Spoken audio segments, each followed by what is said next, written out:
Alors, chers amis, ravi de vous retrouver pour une nouvelle vidéo, toujours dans l'actualité du Barça. Donc, comme vous le savez, le Barça a joué et remporté difficilement son match de demi-finale hier face à la Real Sociedad.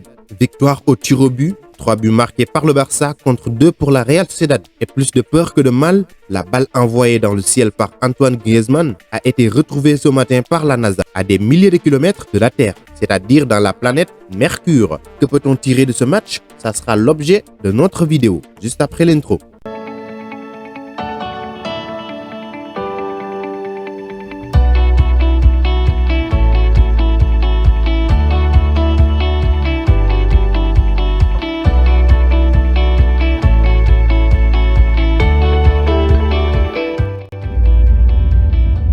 Bon, je vous le disais, le Barça a obtenu son ticket pour la finale de la Supercoupe d'Espagne, mais dans des conditions très difficiles. Donc, il a fallu jouer 120 minutes plus une séance de tir au but pour pouvoir valider leur billet. Dans ce match, beaucoup de choses se sont passées, positives comme négatives. Tout d'abord, dans le jeu du collectif, on sent que le Barça est capable de rivaliser avec n'importe quel club. Alors, vous devez comprendre que capable de rivaliser n'est pas forcément être supérieur aux autres équipes. C'est-à-dire, ils sont capables de gérer leur temps faible et ne pas prendre de but. On l'a vu hier avec une très bonne prestation en défense de Ronald Araujo ainsi que de Clément Lenglet. Alors le Français a eu quelques difficultés dans ses courses, mais on le connaît déjà. Il n'est pas ce joueur capable de faire de gros sprints quand il est dépassé. Il a souvent été secouru par Ronald Araujo, qui hier méritait aussi la distinction du Man of the Match. Un très gros match de sa part. Je pense qu'une association Araujo-Eric Garcia fera des misères aux attaquants, si le Barça parvient bien sûr à faire venir l'ancien Massian cet hiver.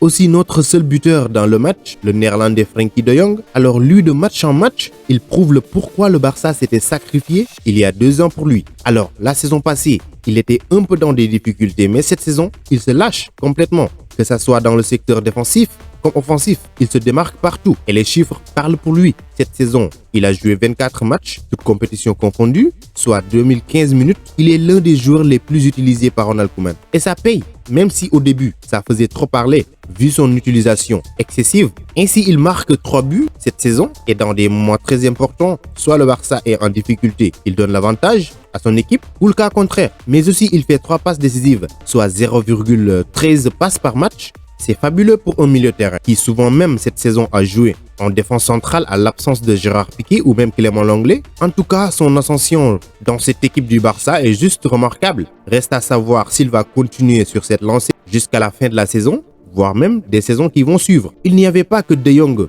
hier qui a fait un beau match, mais aussi Ter Stegen, auteur d'un match exceptionnel hier en faisant de nombreuses parades, suffisant pour maintenir le Barça en vie. Face au pressing basque, Marc-André Ter Stegen a enfilé son costume de super-héros. En grande forme, le gardien allemand s'est transformé en mur ce mercredi pour éviter une énorme désillusion au FC Barcelone. L'ancien portier du Borussia Mönchengladbach a réalisé par moins de 6 arrêts lors de cette demi-finale de la Supercoupe d'Espagne face à la Real Sociedad, égalant son meilleur total de la saison selon Opta, 6 arrêts face au Dynamo Kiev en Ligue des Champions. Une prestation XXL à laquelle on peut ajouter ces 2 parades décisives lors de la séance de tir au but. Comme souvent ces dernières années, Ter Stegen s'est mué en sauveur, permettant au club blaugrana de rallier la finale de la compétition. Il nous a tous éblouis, impressionnant dans les airs et dans ses interventions à 1 contre 1 face aux attaquants de la Sociedad, notamment Alexandre Isak, qui a tout le temps buté sur le géant allemand. En attaque aussi,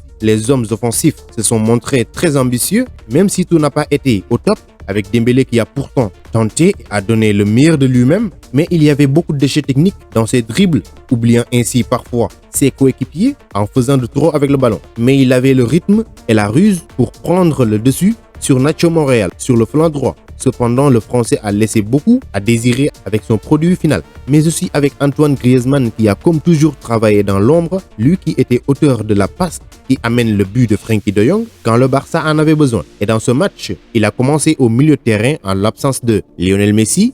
Le Français a connu un match mouvementé. Il a créé jusqu'à 3 occasions. Cependant, ses frustrations sont de nouveau revenues devant le but et il a skié son penalty dans la fusillade, qui n'a pas puni malheureusement la Sociedad, retardant ainsi l'échéance. Concernant aussi Riqui Puig, dans ce match, alors il a joué 30 minutes, c'est-à-dire les prolongations. Non seulement c'est lui qui marque le but de la victoire, mais quelle responsabilité. À seulement 21 ans, il était le plus jeune autour des joueurs qui ont fini le match, mais au moment de tirer les pénaux, Koeman désigne 4 tireurs, à savoir Frenkie de Jong, Antoine Griezmann, Pjanic et Dembélé. Alors que fait Koeman? Il demande qui veut tirer le dernier, et là tu sens qui est qui. Le jeune formé à la Masia, Riqui Puig, lève la main et ne déçoit pas en transformant son penalty avec brio. Et je pense aussi que Koeman commence à être un peu conscient de la situation du jeune espagnol qui depuis 3 matchs maintenant entre en jeu. Le premier il joue 3 minutes, le deuxième il joue 15 minutes et hier il a joué 30 minutes. Ça commence à aller mieux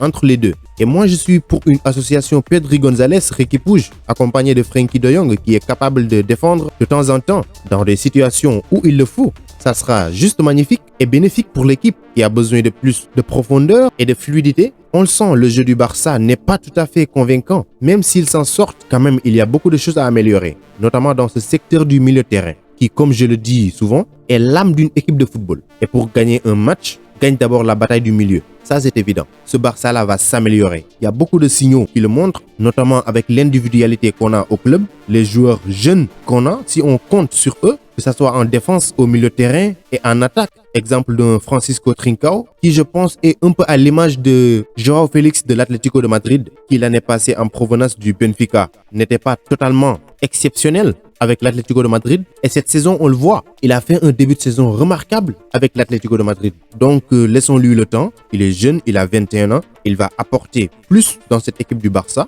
avec aussi des jeunes comme Konrad de la Fuente. En tout cas, moi, ce qui me concerne, les jeunes de la Masia me tiennent à cœur. Ils doivent gagner beaucoup plus de temps de jeu. Et c'est mérité quand même. Riqui Puig, tu le vois jouer, tu sens qu'il a envie de donner tout ce qu'il a pour la réussite du Barça. Dans ses interventions, il y va avec cœur. Donc, ces jeunes-là, il va falloir les valoriser et leur donner du temps de jeu. Ils le méritent absolument. Donc, c'était tout pour cette vidéo. J'espère qu'elle vous a plu. Si c'est le cas, laissez un petit pouce bleu, abonnez-vous, partagez. Ça me fera énormément plaisir. Mais n'oubliez pas d'activer la cloche de notification. Vous êtes les meilleurs. Ciao, à bientôt.